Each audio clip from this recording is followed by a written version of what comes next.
Hello बच्चों, कैसे हो आप सब? अच्छे हो? चलिए आज हम सब पढ़ेंगे 10 का ए का कौन सा सवाल, क्वेश्चन नंबर 3। तीसरा कह रहा है स्तंभ 1 की संख्याओं का स्तंभ 2 के साथ मिलान कीजिए। तो चलो पहले संख्या लिखते हैं हम लोग। स्तंभ 1 की तरफ दिया है पहला 15, दूसरा 20, तीसरा 16, चौथा 25, पांचवा 35। इधर क ख करके दिया है। क में क्या कह रहा है? 7 का गुणज, 7 का गुणज। चलिए अभी खोज लीजिए, इसमें 7 का गुणज कौन सा होगा? हाँ देखो, 7 के टेबल में 15 भी नहीं आएगा, 20 भी नहीं आएगा, 16 भी नहीं आएगा, 25 भी नहीं आएगा। कौन सा आएगा? 35। तो 7 का गुणज हो गया 35। 7 5 35 होता है ना। ख में कह रहा है 8 का गुणज, 8 का गुणज यानी 8 के टेबल में देखिए 16। कहाँ है 16? देखो यहाँ है ना, तो इसको मिला दीजिए इसके साथ। ग क्या कह रहा है? 50 का अपवर्तक,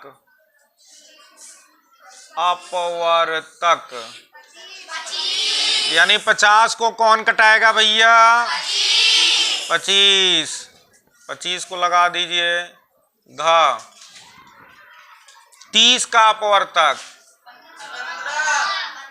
30 का अपवर्तक कौन सा होगा? 15 होगा। अंगा क्या कह रहा है? 20 का अपवर्तक। अपवर्तक कल हम लोग पढ़े थे ना, तो 20 का अपवर्तक क्या हो जाएगा? 20 ही, चूंकि 20 से 20 कट जाएगा ना। बात समझ में आ गई? चलिए अगला क्वेश्चन कह रहा है, क्वेश्चन नंबर 4। बहुत अच्छा क्वेश्चन है, ध्यान से समझिएगा इसको। कह रहा है 7 के सभी अपवर्त्य, देखो यहाँ पे गुणज नहीं कह रहा है, कह रहा है 7 के सभी अपवर्त्य। मैंने बताया था ना, देखो गुणज, गुणज और अपवर्त्य दोनों एक ही नाम है। बात समझ रहे हो? ये दोनों पर्यायवाची समझ लो ना। जैसे फूल कहते हो, पुष्प भी कहते हो ना। समझ आ रही है? तो दोनों एक ही नाम है। क्या कह रहा है? 7 के सभी अपवर्त्य ज्ञात कीजिए, ज्ञात कीजिए। जो 100 से कम है। हाँ, जो 100 से कम हो या कम है।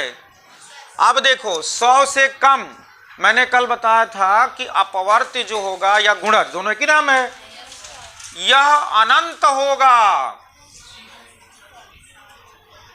जितना पूछे आपको उतना ही बताना है। ये कह रहा है 7 के सभी अपवर्त्य ज्ञात करो जो 100 से कम हो, यानी 100 से ज्यादा वाले को हमें छोड़ देना है, 100 तक हमें ढूंढना है।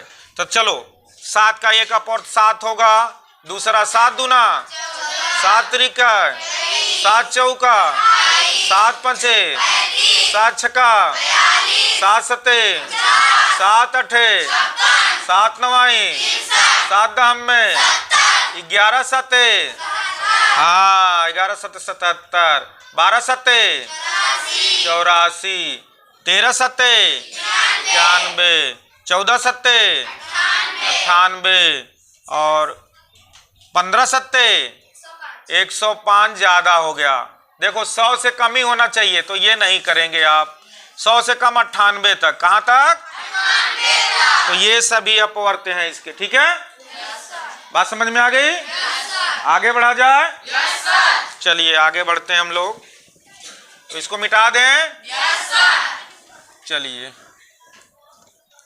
अगला सवाल क्या कह रहा है? 496 के सभी अपवर्त्य को लिखिए जो और दिखाइए कि यह एक संपूर्ण संख्या है। कह रहा 496 के सभी अपवर्तकों को लिखिए। चलिए क्वेश्चन नंबर 5 कह रहा 496 के सभी अपवर्तकों, अपवर्तकों को लिखिए। हमने बताया था अपवर्तक लिखना, कल बताए थे ना। देखो 1 गुणे 496 बताया था ना। अब 2 से भाग करिए 496 में कितनी बार जाता है देखिए। 2 दूना 4, 2 चौका 8, इसमें 1 बचा, 2 अट्ठे 16। अब 3 से देखिए, 3 से कटेगा 8 4 12 13 14, नहीं कटेगा ना। 4 से देखिए, 4 से कटेगा, 4 छक्का 24, 4 दूना 8, ऐसे करके आपको नीचे तक जाना है, समझ रहे हो। और ये होमवर्क में आप लोग अपने से लगा करके लाएंगे, ठीक है।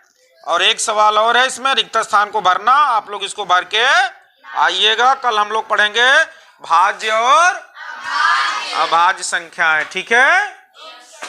चलिए।